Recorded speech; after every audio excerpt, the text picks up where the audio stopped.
After a year in Galesburg, I was transferred to Vandalia Prison in downstate Illinois. The living quarters in Vandalia are much different than the 6-foot by 9-foot cells of Galesburg. In Vandalia, I was housed in a barrack building filled with bunk beds and 70 inmates. Constant fights made it a dangerous place. Boo Boo, the inmate whose bunk was next to mine, had a shaved head and contagious smile, which was camouflaged by a swollen lower lip and missing teeth, souvenirs from a fight he'd recently had with an inmate twice his size. Boo Boo's swollen lip gave him the uncanny resemblance to Forrest Gump's partner in the shrimp business, Bubba. I saw Boo Boo's fight, and he held his own against this giant. I knew Boo Boo was tough, but he also had a soft side. One day, Boo Boo asked if he could sit on my bunk. In prison, it's etiquette to ask permission to sit on a bunk. A bunk is like an inmate's house, so you either ask permission or you're invited to sit down. He had never sat on my bunk before, so I knew something was up.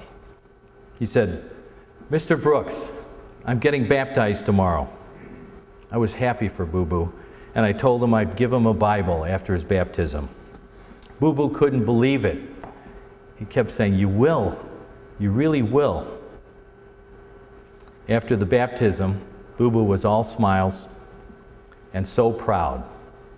I was about to give Boo Boo his Bible when out of the blue, and I'm not sure why, I asked Boo Boo if he could read. Startled, he answered, "Yeah, I can read. Haven't you seen me read magazines?"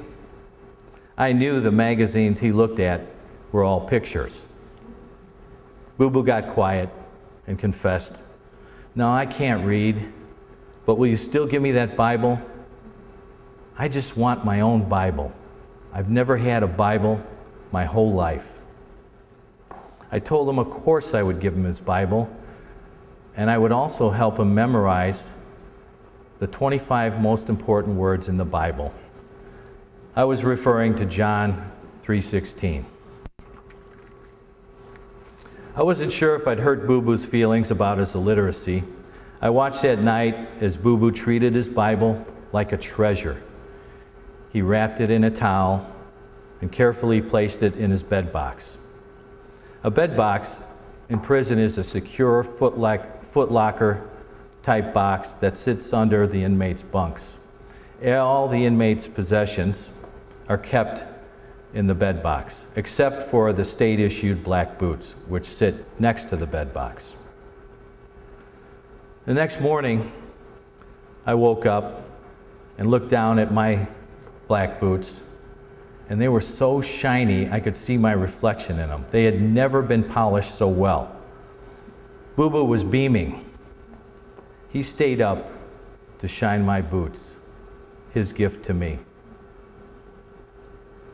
A week later, Boo Boo had tears in his eyes as he asked if I could help him write a letter to his sister, whose son, 24-year-old son, had just been shot and killed.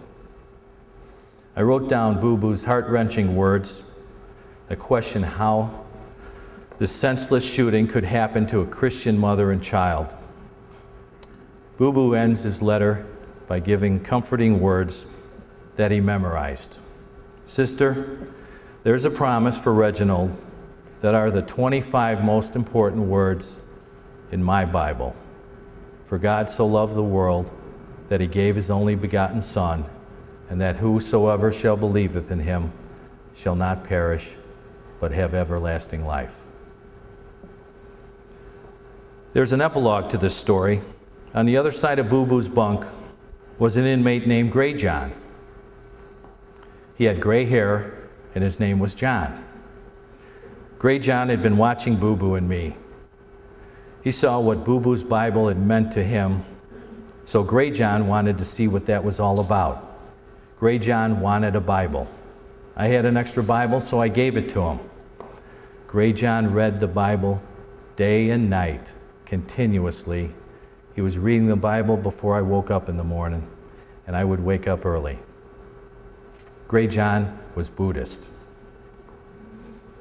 I was transferred out of Vandalia about a week later, so I don't know how Grey John's story ends, but I do know the power and truth in the Bible is transforming.